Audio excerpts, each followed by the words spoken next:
नमस्कार, शुरू करते हैं नो पॉलिटिक्स।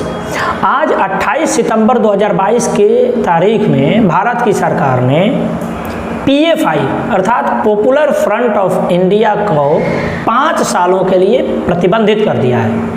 न केवल पॉपुलर फ्रंट ऑफ इंडिया बल्कि इससे संबंधित रखने वाले 8 और संगठनों को, 8 और अनुषांगिक संगठनों को बैन कर दिया है, वो भी केवल 5 सालों के लिए।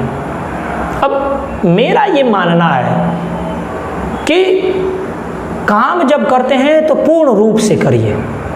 आपने PFI सहित 8 अनुषांगिक संगठनों को तो बैन कर दिया, किंतु उसी का जो एक तथाकथित राजनैतिक विंग है SDPI, उस SDPI के बारे में आपने कुछ नहीं कहा, उसको बैन नहीं किया।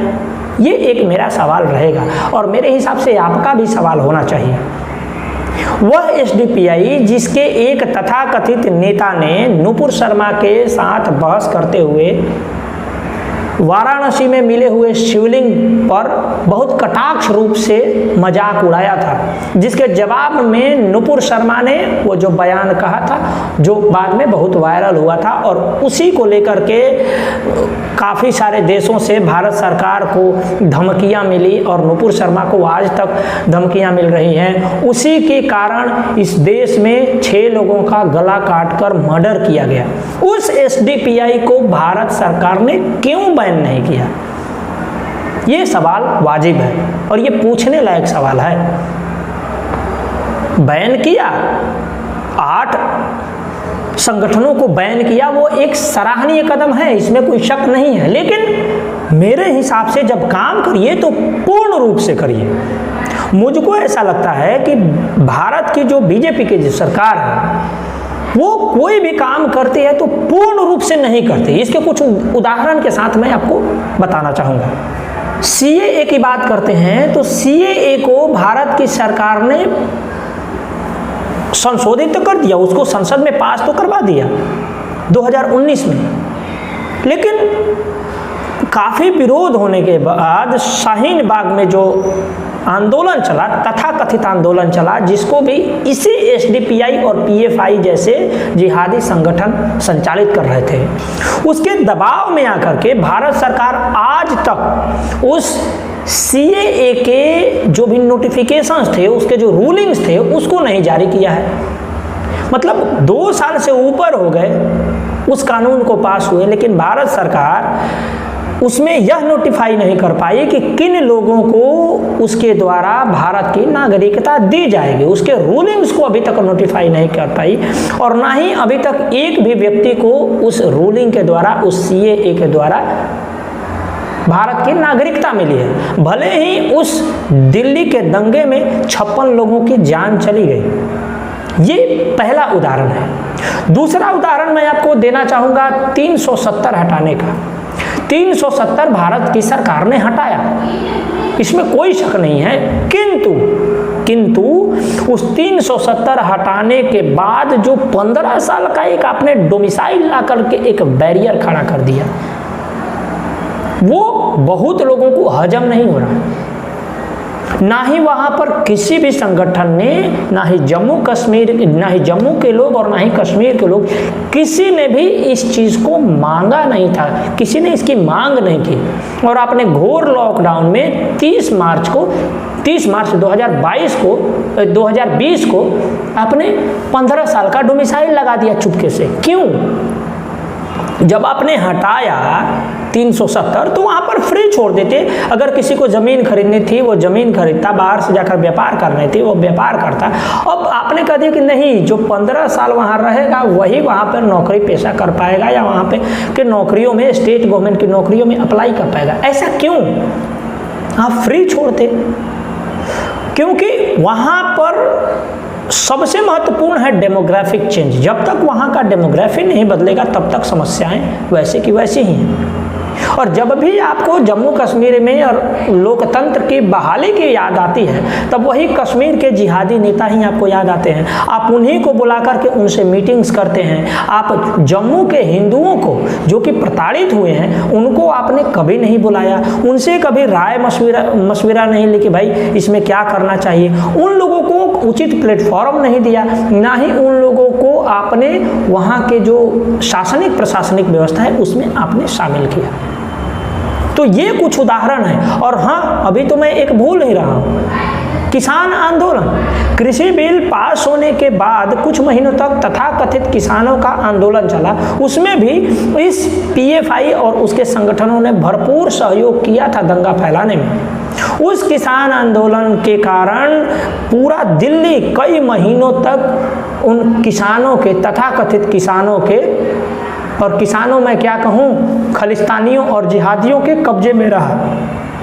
आपने उनके दबाव में आकर के किसान बिल को वापस ले लिया। ये जो कुछ कारनामे हैं उससे मनसा भले ही आपकी सही हो, उसमें कोई शक नहीं है हमें, लेकिन आप जब काम करते हैं तो अधूरा क्यों करते हैं श्रीमान? सांप के फन को केवल थोड़ा कुचल के मत छोड़िए, पूरा मसल दीजिए, उसको बर्बाद कर दीजिए, समाप्त कर दीजिए।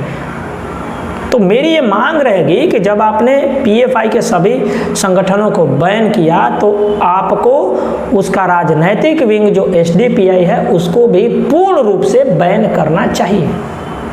अब ये खबर आने के बाद कुछ पत्रकारों ने लालू प्रसाद यादव जी से उनका राय जानना चाहा। तो लालू प्रसाद यादव ने कहा कि जब पीएफआई को बैन किया तो आरएसएस को भी बैन करो।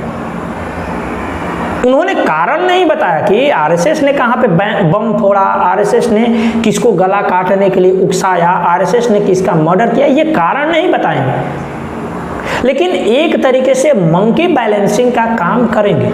अब आप सोचेंगे कि मंकी बैलेंसिंग क्या होता है? तो पहले समय में जब कभी कहीं भी टेररिस्ट एक्टिविटी होती थी, बम फोड़े जाते थे, गोलियां चलाई जाती थी भारत में, तो चूंकि गोलियां चलाने वाले और बम फोड़ने वाले और टेररिस्ट तो एक ही समुदाय से होता है, तो उस समुदाय के जो जिहादी तत्व हैं उनको जब अरेस्ट किया जाता था तो उसको बैलेंसिंग करने के लिए कुछ हिंदुओं को भी जानबूझ करके अरेस्ट किया जाता था, ताकि ये दिखाया जा सके कि एक्टिविटी दोनों तरफ से हुई है। हालांकि कोई प्रमाण नहीं होता था, कोर्ट ऐसे ही बेल देते थी, लेकिन मंकी बैलेंसिंग का काम किया जाता था। बहुत सारी घटनाओं में हुआ है, चाहे वो दिल्ली का ब्लास्ट हो या अहमदाबाद का ब्लास्ट हो या हैदराबाद का ब्लास्ट हो, बहुत सारे जगह पर इस तरह के काम हुए हैं कांग्रेस के शासन और उसके सहयोगियों द्वारा। उसी तरह से बैलेंसिंग करते हुए लालू प्रसाद यादव जी दिख रहे हैं। कारण नहीं बताएंगे, क्योंकि मेरा ये मानना है कि भले ही आरएसएस के शीर्ष नेतृत्व कंफ्यूज है या यहाँ के हिंदुओं को कंफ्यूज करने का प्रयास कर रहे हैं, लेकिन जो ग्राउंड पर वर्कर है, जो ग्राउंड पर कार्यकर्ता है, वो हिंदुत्व की बात करता तो जरूर है, कम ही सही, लेकिन हिंदुत्व की बात करता है, दबे जुबान में ही सही। उसी को लेकर के लालू यादव कह रहे हैं कि चूंकि आरएसएस थोड़ी मोड़ी हिंदुत्व की बात करती है इसलिए इस पर बैन होनी चाहिए।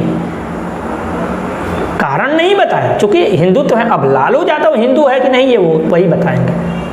और ये तो हुआ कुछ अच्छी खबरें जो जिसके लिए भारत की सरकार अवश्य निश्चित रूप से सराहना की पात्र है, इसमें कोई शक नहीं है। अब कुछ और खबरों पर ध्यान दें तो देखिए, महाराष्ट्र की सरकार ने जो माइनॉरिटी के नाम पर जो अनुदान दिया जाता था, जो स्कॉलरशिप दिया जाता था, उस स्कॉलरशिप को डबल कर दिया है। जी हाँ, डबल कर दिया है माइनॉरिटीज को स्कॉलरशिप देने के नाम पर। हम लोग ये मांग कर रहे थे कि ये जो मजहब के नाम पर स्कॉलरशिप दिया जा रहा है उसको सरकार बैन करेगी, उसको बंद करना चाहिए। बंद करना तो छोड़िए, महाराष्ट्र की सरकार ने उसको डबल कर दिया, और वो भी हिंदूवादी सरकार ने। एक दूसरा मामला भी आया है दिल्ली से कि वक्फ बोर्ड की संपत्तियों को हड़पने के जुर्म में दिल्ली के जो पुलिस थी उसने वहाँ के विधायक, आम आदमी पार्टी के विधायक अमानतुल्लाह खान को अरेस्ट किया था।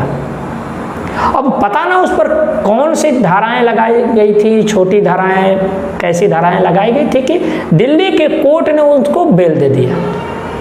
ये तो स्थिति है। इसमें क्या कमी है ये देखना पड़ेगा। क्या दिल्ली के जो पुलिस ने केस बनाया वो केस ही गलत था, केस कमज़ोर था? क्या जानबूझकर केस कमज़ोर बनाया गया ताकि इधर से भी लोग खुश हो जाए और उधर के लोगों को खुश करने का तो अभियान ही चल रहा है दिल जीतने का? मुझको लग रहा है कि इसी तरह के कोई हल्के फुल्के केस बनाए जाएंगे। पीएफआई और एसडीपीआई के जो भी कार्यकर्ता थे जिनको अरेस्ट किया गया है ऑपरेशन ऑक्टोपस के द्वारा, और फिर से 2-4-6 महीने बाद सबको छोड़ दिया जाएगा। और जितने भी अरेस्ट हुए हैं वो छूटने के बाद फिर से पीएफआई के जो राजनैतिक विंग है एसडीपीआई में शामिल होंगे। और एसडीपीआई जो पहले से ही जिहादी तत्वों के समर्थन में आती रही है, जिहादियों का काम करती रही है, जिहाद फैलाने का काम करती रही है, हिंसात्मक गतिविधियों में शामिल रही है, उसमें और वो लोग शामिल होकर के उसको और प्रगाढ़ करेंगे, उसको और मजबूत करेंगे। और आगे आने वाले भविष्य में ऐसा नहीं है कि पीएफआई समाप्त हो गया, वो दूसरे नाम से एसडीपीआई से या और किसी अन्य नाम से भी वो समाज में आ सकता है। तो मेरे हिसाब से भारत सरकार को पूर्ण प्रतिबंध लगाना चाहिए इन जैसे संगठनों पर। बाकी आप क्या सोचते हैं हमें कमेंट बॉक्स में अवश्य लिखिएगा। आपका बहुत बहुत आभार। नमस्कार।